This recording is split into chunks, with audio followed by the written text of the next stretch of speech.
रामपुर नाम के गांव में इस बार बहुत गर्मी पड़ी थी। गांव के चौपाल पर कुछ गांव वाले बातें कर रहे थे। अरे गर्मी, पता नहीं ये कब हमारा पीछा छोड़ेगी। अब तो मैं खेतों में हगने भी जाता हूँ तो डिब्बे का पानी भी तुरंत सूख जाता है, तो फिर पत्तों से पोंछ के आना पड़ता है। अरे भाई, क्या तुम्हें पता नहीं है कि तापमान 50 डिग्री पार हो चुका है। अगर गलती से ये 60 हो गया तो हमारा बचना नामुमकिन है। फिर तो हमें भगवान ही बचा सकता है। ए सूरज देवता, हमने आपका क्या बिगाड़ा था जो आप हम पर इतना भड़क गए? अपना ये उजाला थोड़ा कम कर दीजिए ना, हमको बहुत ही दिक्कत हो रही है। सभी गांव वाले आपस में बात कर ही रहे होते हैं कि तभी वहां पर गांव का मुखिया आ जाता है।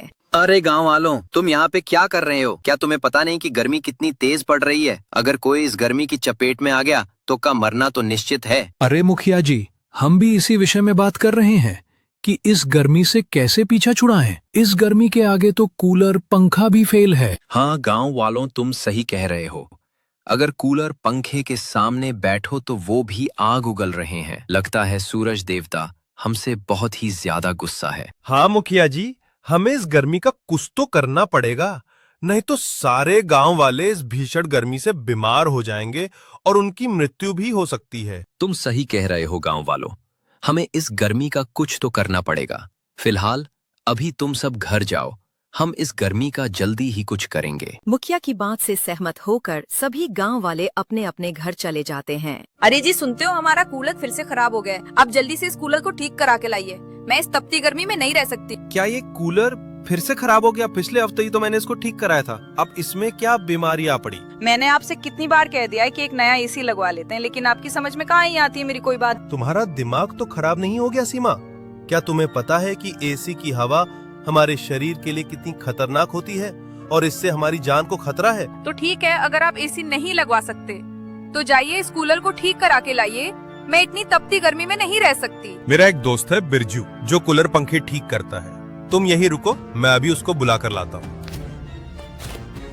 जैसे ही मोहन घर के बाहर निकलता है, उसके चेहरे पर बहुत तेज गर्मी पड़ती है और वो वापस घर के अंदर आ जाता है। ए जी क्या हुआ? आप तो बिरजू भैया को बुला के लाने वाले थे ना, तो आप वापस क्यों आ गए? अरे सीमा, बाहर बहुत ही ज्यादा गर्मी है। ऐसी गर्मी में मैं बाहर नहीं जा सकता। गर्मी का मौसम है तो गर्मी ही लगेगी ना, ठंड थोड़ी लगेगी आपको। अब बहाने बनाना बंद कीजिए, बिरजू भैया को जाकर बुला के लाइए जाइए।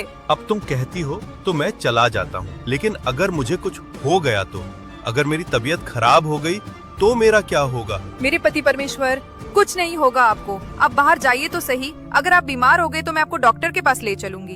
अरे कैसी पत्नी हो यार तुम? तुम्हें मेरी बिल्कुल भी चिंता नहीं है। भगवान ऐसी पत्नी किसी को ना दे। आप जाते हो कि मैं आपके लिए झाड़ू उठाऊं? अरे नहीं नहीं, मैं बिरजू को बुलाने जा रहा हूँ।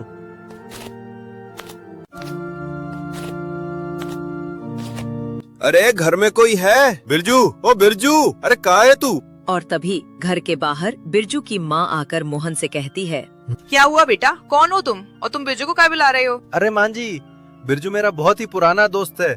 आज मुझे उससे काम पड़ गया तो सोचा इसी बहाने उससे मुलाकात भी हो जाएगी। लेकिन बेटा बिरजू तो बहुत ही बीमार है और वो इस वक्त अस्पताल में भर्ती है। क्या बिरजू अस्पताल में भर्ती है? लेकिन क्या हुआ बिरजू को? बेटा तुम्हें तो पता ही है गर्मी कितनी तेज पड़ रही है। गर्मी की वजह से ही बिरजू की हालत खराब हो गई और वो बीमार पड़ गया। ये तो उसके साथ बहुत ही बुरा हुआ। ठीक है माँ जी, अब मैं चलता हूँ। आप बिरजू का ख्याल रखिएगा। ये कहकर मोहन वहाँ से अपने घर के लिए चला जाता है।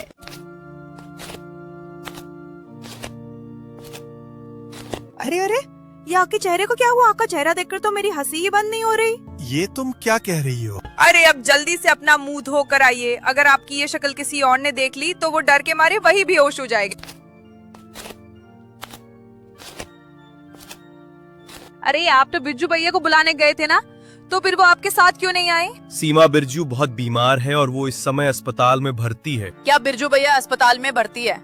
लेकिन क्या हुआ उन्हें? फिर मोहन ने सीमा को बिरजू की सारी बात बताई।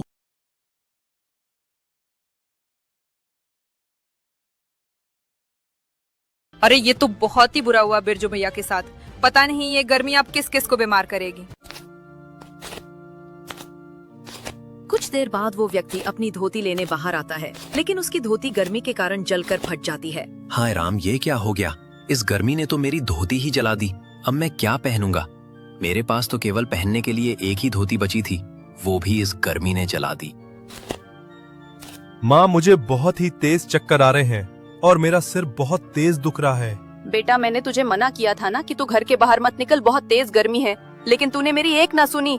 अब देख तुझे क्या हो गया। माँ, मुझे बहुत तेज चक्कर आ रहे हैं, लगता है अब मेरा समय आ गया है। ऐसा मत बोल मेरे बच्चे, तेरे पिताजी डॉक्टर को लेकर आते ही होंगे। माँ, मैं और सहन नहीं कर सकता, लगता है अब मेरा जाने का समय आ गया है। इतना कहकर वो दम तोड़ देता है। ऐसे ही उस गांव में किसी न किसी दिन गर्मी की समस्या से लोगों की मृत्यु होने लगी और फिर एक दिन मुखिया ने सभी लोगों को चौपाल पर बुलाया। मेरे प्यारे गांव वालों, आप सभी भली भांति जानते हैं कि इस गर्मी ने हमारा बुरा हाल कर दिया है, लेकिन मेरे पास इस समस्या से बचने के लिए एक उपाय है।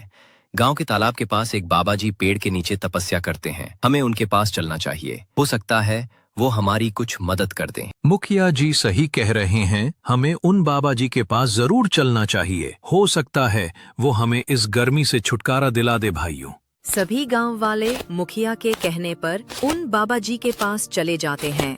बाबा जी, आंखें खोलिए।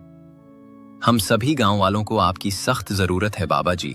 हम सभी गर्मी से परेशान हैं। इस गर्मी से बचने के लिए हमें कोई उपाय बताइए बाबा जी। इसका सिर्फ एक ही उपाय है, तुमको बहुत सारे पेड़ लगाने होंगे जिससे पृथ्वी का तापमान कम हो जाएगा और हम सभी को गर्मी से राहत मिलेगी। लेकिन बाबा जी, इस गर्मी में सभी पेड़ों को रोज रोज पानी कौन देगा? और अगर उन पेड़ों को पानी नहीं दिया गया तो वो सभी जो है मुरझा कर नष्ट हो जाएंगे। बच्चा, तुम उसकी चिंता मत करो, तुम सभी सिर्फ पेड़ लगाओ और आगे मैं सब देख लूंगा। एक हफ्ते तक सारे गांव वाले अपने घर के आसपास पेड़ पौधे लगा देते हैं और फिर कुछ दिन बाद जी, उन बाबा जी के कहने पे हमने सभी जगह पेड़ पौधे तो लगा दिए, लेकिन ये गर्मी तो जाने का नाम ही नहीं ले रही। अरे सीमा, तुम चिंता क्यों करती हो? बाबा जी ने कहा है ना कि वो सब संभाल लेंगे।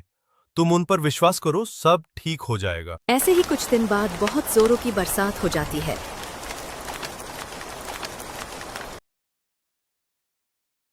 सब्सक्राइब